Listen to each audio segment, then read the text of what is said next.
שכר המינימום הקבוע בחוק, נדמה לי שזה מחצית ההכנסה החציונית, איננו מספיק למשפחה כמובן, וזה רק במקרה, אפילו במקרה שמשגיחים על גובהו, וגם זה לא עושים. עכשיו מציע חבר הכנסת דב חנין להעלות את שכר המינימום ב-30% בערך, ועל זה יש מחלוקת, האם רגולציה צריכה להגיע גם עד לקביעת השכר. אבל מתן חודרוב, אני קראתי כבר תגובות על ההצעה, ולמרבה הפתעתי גם מלומדים, גם כלכלנים, שמסתייגים בדרך כלל ברגולציית יתר. כן. ותומכים בכלכלת שוק. אולי.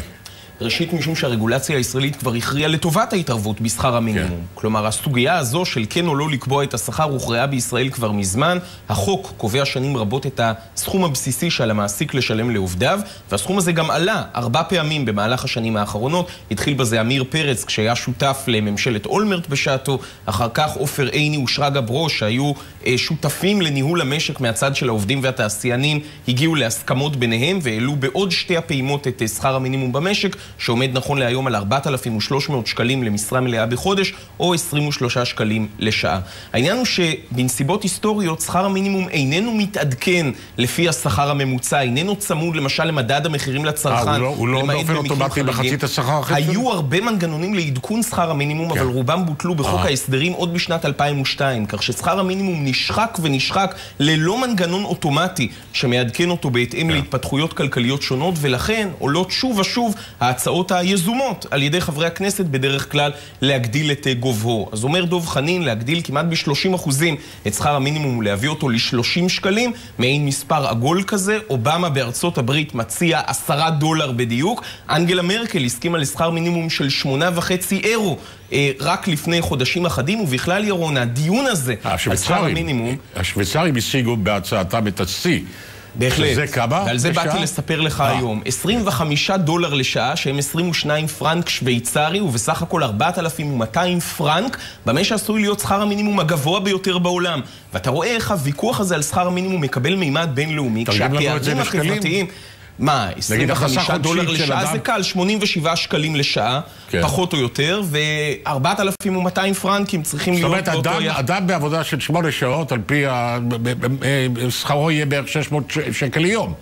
זאת אומרת, אני יודע כמה, זה... כן, בהחלט. זאת אומרת, זה 10,000 12,000 שקל לחודש. צריך להביא בחשבון כמובן גם את הפערים ביוקר המחיה, את הפערים בתוצר הלאומי. ובוא נראה, ירון, איפה ההצעה החדשה הזו בשוויץ ממקמת את המדינה הזו בהשוואה למדינות אחרות בעולם. אתה יכול לראות $24.80 שכר המינימום המוצע, גבוה יותר מאשר באוסטרליה, בצרפת, בגרמניה, בבריטניה. בארצות הברית שכר המינימום עומד נכון להיום על $7.25 לשעה בלבד, ובישראל זו השוואה נומינלית שבוחנת את המשכורות לפי גובהן המקורי, רק $6.50 לשעה. אבל אם נביא בחשבון את יוקר המחיה ואת הפערים ביוקר המחיה בין המדינות, שהרי $1 בארצות הברית ודולר בשוויץ ודולר בישראל לא קונים את אותה סחורה, כפי שידוע לנו כבר היטב, בוא נביט בהשוואה המתוקננת על פי תקן PPP הבינלאומי. כאן אתה רואה שוויץ עדיין בראש עם שכר מינימום ריאלי של $16 לשעה, בעוד גרמניה עולה למקום השני משום שיוקר המחיה בנמוך יחסית,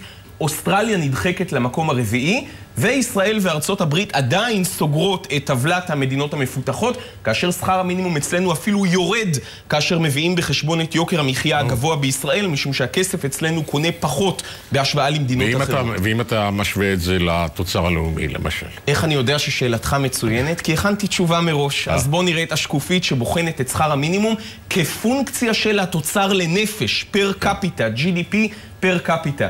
אתה יכול לראות כאן שבשוויץ ההצעה החדשה תקרב את השכר הממוצע, המינימלי, ל-67% מהתוצר הלאומי, וגם כאן ישראל וארצות הברית סוגרות את הרשימה, הפעם בסדר מהופך. כלומר, עלינו למקום הלפני האחרון, כאשר שכיר ישראלי מקבל כאן 38% בלבד מההכנסה הממוצעת לנפש, וזה, צריך לומר, שכר מינימום נמוך, בהשוואה בינלאומית על פי כל 3 המדדים שהבאנו כאן בחשבון, אולי העיקר המדעי שעליו יכולה להתבסס הצעת החוק מן האופוזיציה להעלאת שכר המינימום. וצריך לומר, ירון, כל ההזהרות שהושמעו בעבר מפני גלי פיטורים אימתניים, אם רק יועלה שכר המינימום במשק הכזיבו והתבררו בסופו של דבר כלא אפקטיביות, משום שמספר המפוטרים ירד, שיעור האבטלה היום נמוך מאוד. הבעיה היא שאי אפשר להוכיח שהדברים אינם קשורים, כי ישנם הרבה מאוד משתנים חיצוניים שיכולים להסביר את יצירת מקומות העבודה במשק הישראלי ולא רק השכר.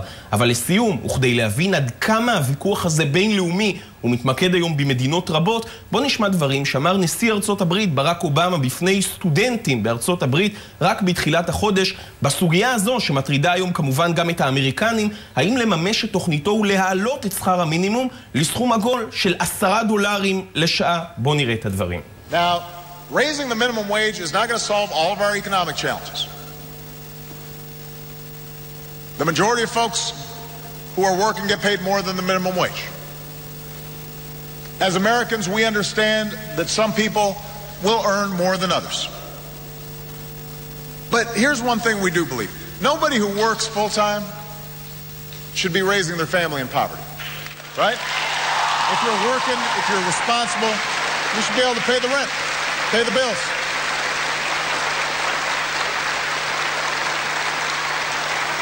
But that's what's happening right now. All across the country, you can work full-time on the minimum wage and still be in poverty. כך בארצות הברית ובשוויץ, צריך לומר לסיום, יערך משאל עם באמצע החודש הבא שבו תוכרע הסוגיה הזו. מנהיגי התאגידים הגדולים במדינה מזהירים מהשלכות כלכליות קשות אם יעלה שכר המינימום, ולמרבה הפלא דעת הקהל צמודה. לפי סקר שפורסם היום, 50% מתנגדים להעלאת שכר המינימום, בעצם להטלת שכר מינימום לראשונה. מה אצלנו מתן אומרים הכלכלנים ככה? לגבי היוזמה הישראלית, הכלכלנים שאיתם אני שוחחתי תומכים בהעלאה מתונה של שכר המינימום כאן בישראל, טוענים שעלולה להיות השלכת רוחב לא פשוטה להעלאת שכר מינימום בכלכלה. האמת היא שקשה מאוד למדוד את השפעתו האמיתית של שכר מינימום על המשק, משום שהוא תמיד נמהל בהשפעות חיצוניות ופנימיות שונות. קשה לבודד את המרכיב הזה ולומר שבאשמתו או בזכותו הכלכלה אחת ההשלכות היא שאתה מקרב את שכר המינימום לשכר נמוך שאיננו שכר מינימום, ואז יש קפיצת מדרגה ברמה היותר גבוהה של השכר, כדי לשמור על הפרשים מתקבלים על הדעת. זה מצמיח את כל המשכורות כלפי מעלה, בדרך כלל. כן, מצד שני, העלאת שכר מינימום מחדדת לפעמים את ההבדלים בין אבטלה לבין עבודה, ובכך מעודדת השתלבות במעגל התעסוקה. תודה רבה, מדע. תודה.